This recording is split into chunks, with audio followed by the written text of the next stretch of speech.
we already know what water ice looks like in infrared, don't we? We already know that. Visible with infrared. Well, actually, maybe we don't, to borrow from Ed, as we find out here in the laboratory measurements. What we're looking at here are laboratory work, trying to characterize small abundances of water ice mixed in with regular simulants, specifically the Mare or Highland material, so that when orbiters actually do manage to get to the moon with infrared spectrometers that can sense out to 4 or even 5 microns, that we'll be able to discriminate between potential frost that we think is forming on the surface and perhaps excavated subsurface ice. So again, we have another avenue of determining where we want to go to find that water ice and to understand these processes of water migration and formation, as well as the distribution of primordial water on the surface of the moon. So basically, I just went through this slide that we've talked about over and over and over before. Different forms of water ice.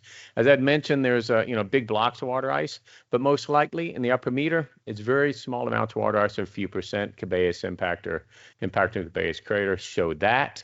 So how can we effectively detect its expression on the surface of the moon, as well as, with radar in the subsurface? On the surface, using infrared spectroscopy, where potentially the mixing models break down because we're at, just a couple percent abundances, and you're scattering, illumination scatters, not water, but water regolith and things like that. Do these models work? Or do these models not work? And this is a model of albedo of water ice. And it shows you basically how the reflection changes with the grain size. Absorption bands get deeper when you get deeper grain sizes. Slope gets deeper. For frost, it's very, very, very flat in the V-near region. Does this carry on over into, and this is just the 1 to 2.5 micron region. We can see that in a little bit more detail. Do these relationships carry on over into where the water ice in the laboratory does work with pure water ice, and does it also work when you have small abundances mixed in with the regolith? So this is in a vacuum chamber where we looked at pure water ice to, empirically validate the models, which more or less we do, keeping in mind that the spectra are of water ice on top of copper, so there is some transmission going on and seeing the substrate. But yeah, we see, and I don't know how to do the laser, but in the out to 1 micron region for the frost, it's very flat, no absorption band due to water ice. Where it's very undisturbed was undisturbed by the laser, which we used to disturb the blocky water ice.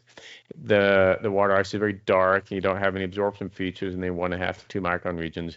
But in between, it all looks kind of similar where you mix it up. Right? So you can tell the difference between really large grain stuff, frost, and even disturbed ice and frost as well. Does this work at smaller abundances of water ice?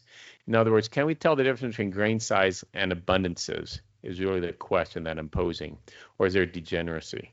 Now here we have what's usually is really good is get a straight line and with all your data, so you're able to fit a nice linear curve to it. It's fantastic. But here that is not good, because a linear curve is basically telling us that we cannot tell the difference between abundance when you're at the few percent level and grain size, at least when leveraging the 1.5 and 2 micron bands, which really all you can leverage when you're at the very small abundances of the water ice.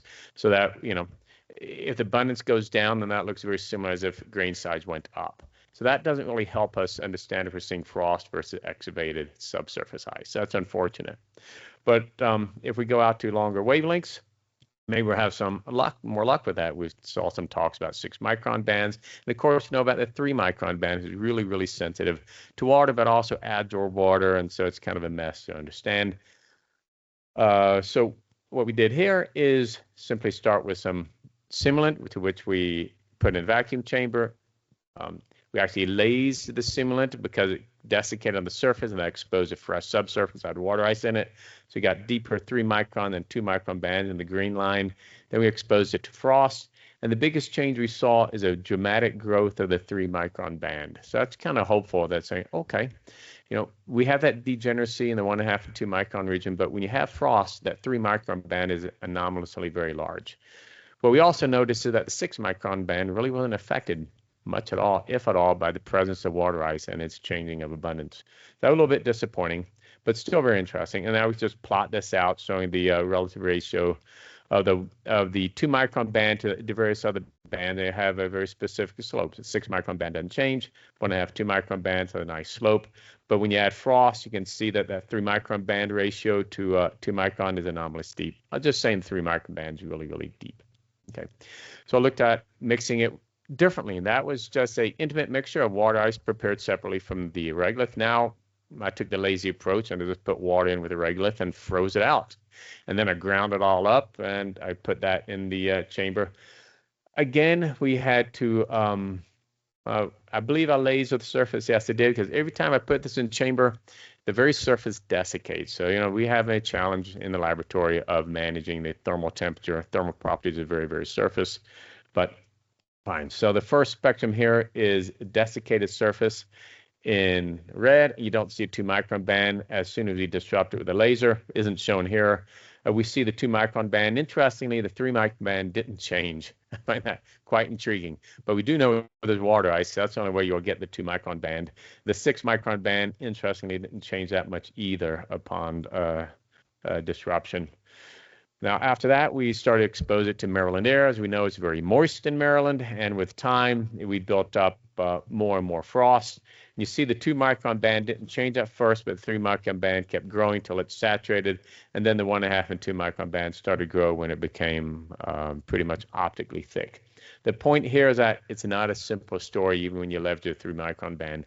But in general, a more optically until it gets optically thick, the 3 micron band compared to the 2 micron band is a pretty good way to understand. One, you have water ice, you have a 2 micron band, and two, it's either frost or not, depending on the depth of the 3 micron band. If it's very deep, then you have water frost. If it's not deep, then you don't.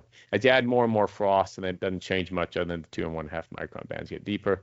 And this is a plot of that. What I want you to focus on is the darker, larger blue symbols near the top, which again simply say when there's frost, deep 3 micron band, guys. I mean, it can't get too much simpler than that. And this works when you have very low abundances of water ice at the few percent level.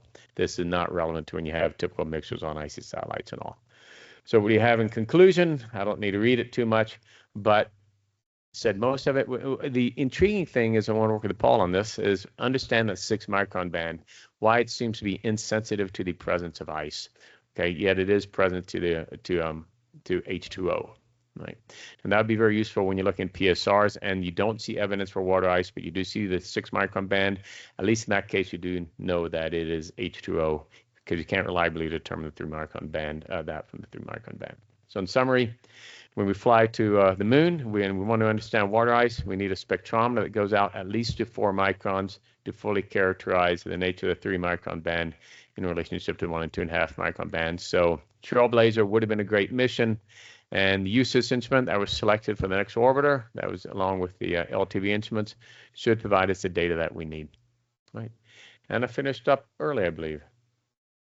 Fantastic. Thank you. Amazing. We're on time. Thank you.